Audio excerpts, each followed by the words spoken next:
ప్రేమ్ చామంతిల మధ్య అనుకోని దూరం. ప్రేమేమో చామంతికి 3 ముళ్ళు వేసినా కూడా చామంతి అది గ్రహించలేదని అనుకుంటాడు. తాళి తీసేసి వచ్చిందన్న భ్రమలో ఉంటాడు. మరోవైపు చామంతి కూడా ప్రేమ్ కావాలనే వేశాడా లేదంటే యాడ్షూట్ కోసం వేశాడా అని అనుకుంటూ ఉంటుంది. మరుసటి రోజు ఉదయం మీడియా వాళ్ళు వచ్చి చామంతిని పొగుడుతూ ఉంటారు. కానీ చామంతి మాత్రం నేను ఈ ఇంటి పని మనిషిని మాత్రమే, నన్ను అందలం ఎక్కించకండి, ఇందులో అందరూ బాధపడతారు, ఈ విషయం ఇక్కడనే వదిలేయండి అంటూ మీడియా వాళ్ళకి చెప్పి అక్కడి నుంచి వెళ్తుంది.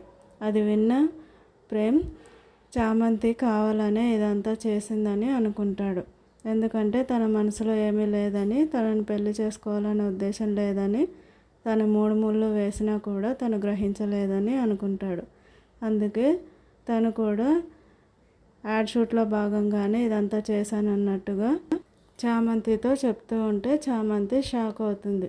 పైకి నమ్మకం లేకపోయినా ఏదో ఒక మూల ప్రేమ్ తనని పెళ్లి చేసుకున్నాడని అనుకుంటూ ఉంటుంది చామంతి. అందుకే ప్రేమ్ అలా చెప్పేసరికి షాక్ అవుతుంది.